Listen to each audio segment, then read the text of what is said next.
Hello मित्रों,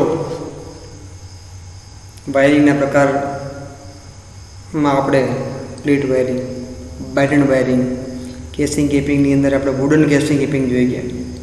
આજે આપણે કોન્ડ્યુટ વાયરિંગનો અભ્યાસ કરવાના છે. ચેપ્ટર નંબર 1 આપણો જે છે ઇલેક્ટ્રિકલ વાયરિંગ, એની અંદર વાયરિંગના પ્રકાર વિશે વાત કરીએ તો સૌથી પહેલાં અહીંયા આપણને જોવા મળ્યું છે કે ક્લીટ વાયરિંગ. આ ક્લીટ વાયરિંગ આપણે જે છે એ ભણી ગયા. આ પ્રકારની ક્લીટ, નીચે એનું બેઝ, આ ઉપરનું કેપ, ખાંચામાં વાયર હોય. કેસિંગ કેપિંગમાં આ નીચેનો ભાગ ફરી પાછું કેસિંગ, આ ઉપરનો ભાગ કેપિંગ. આ પીવીસી કેસિંગ કેપિંગ બતાવેલ છે મેં અહીંયા. આ બેટન અને આ કોન્ડ્યુટ. કોન્ડ્યુટની અંદર કેવું છે કે આ દિવાલ ઉપરનું સરફેસ કોન્ડ્યુટ છે, જે ફિગરમાં બતાવેલ છે આપણે અત્યારે. આ પાઇપ તમને દેખાય છે, જેની અંદર વાયર છે. કોન્ડ્યુટના આપણે પછી બે પ્રકાર આવશે, બધા આગળ ભણશું, પણ મુખ્યત્વે આપણે 4 પ્રકાર છે. આમાં ક્લીટ ભણી ગયા, કેસિંગ કેપિંગમાં વુડનને તમે એક્સપ્લેન કરી દીધું છે, બેટન પણ એક્સપ્લેન કર્યું. હવે આજે વાત છે આપણે કોન્ડ્યુટ વાયરિંગની.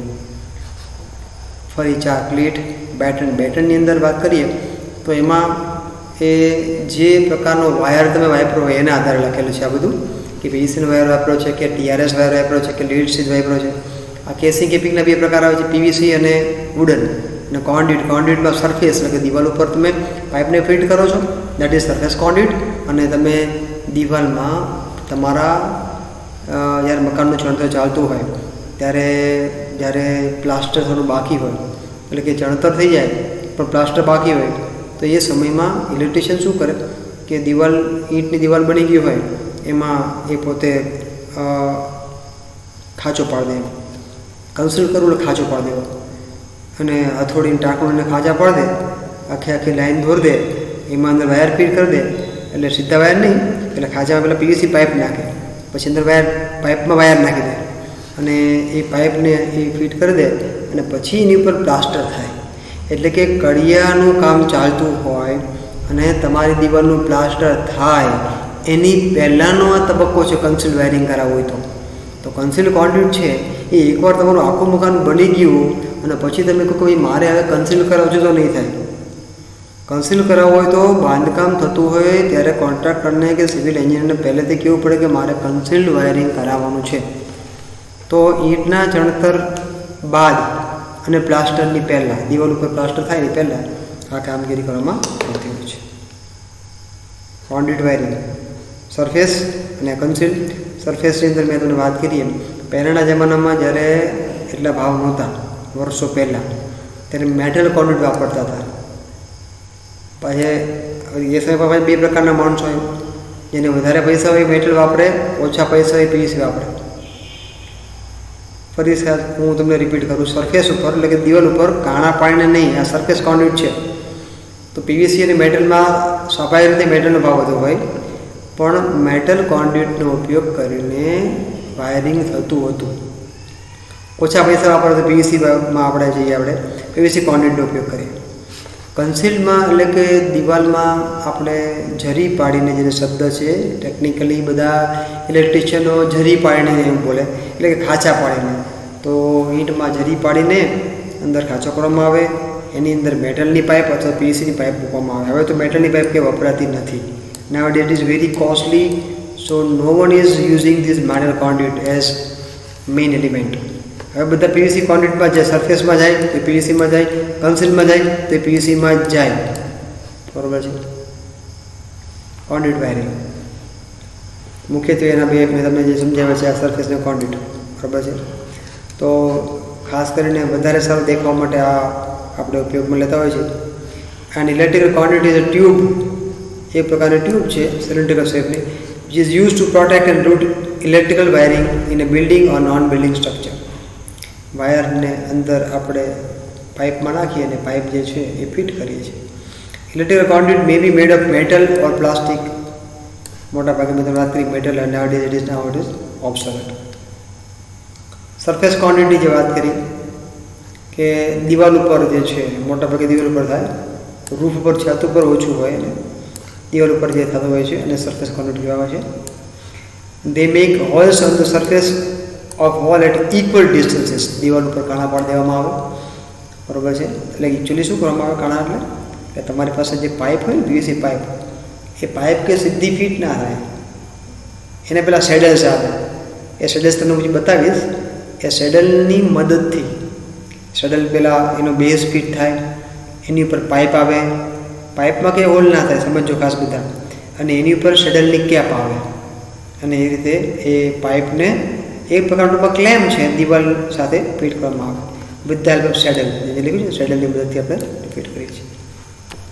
કન્સીલ્ડ કોન્ડ્યુટ આપણે આ જે છે અગાઉ જે વાત કરી, કન્સીલ્ડ કોન્ડ્યુટમાં મેં તમને સમજાવ્યું એમ દિવાલમાં ચણતર થાય અને પ્લાસ્ટર થાય એની પહેલાં ખાંચો પાડી દેવામાં આવે અને અંદર પાઇપિંગ કરવામાં આવે.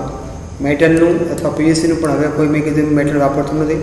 પીવીસીની પાઇપ ફિટ કરી દેવામાં આવે, પછી એની ઉપર પ્લાસ્ટરિંગ કરવામાં આવે છે, એટલે અંદર સંધાઈ જાય છે, એટલે એને કહેવાય છે કન્સીલ્ડ કોન્ડ્યુટ વાયરિંગ. બરાબર છે. સૌથી વધુ સારો દેખાવ છે ને કન્સીલ્ડ કોન્ડ્યુટમાં આવે, અને સૌથી વધુ કોસ્ટલી પણ આ જ છે. બરાબર. અને ફોલ્ટ થાય તો ગોતવાનું અઘરું પણ પડે, it is difficult to find that fault. અને એટલે જ એનો મેન્ટેનન્સનો ખર્ચો પણ વધુ હોય, કારણ કે એના માટે સ્કિલ્ડ ઇલેક્ટ્રિશિયનની જરૂર પડે. સ્કિલ્ડ ઇલેક્ટ્રિશિયન આના ફોલ્ટ શોધવા માટે વધુ પૈસા માંગશે.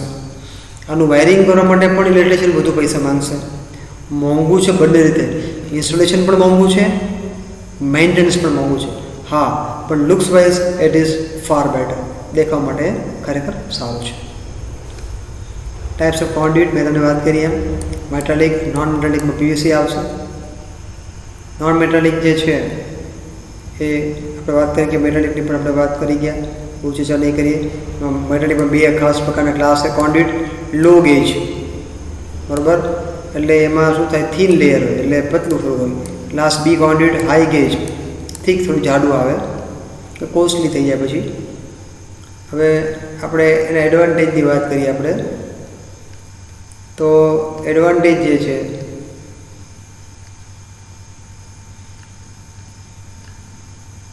કોન્ડ્યુટના, કેબલ ડેમેજ થવાનું કોઈ આમાં રિસ્ક નથી. There is no risk of damage.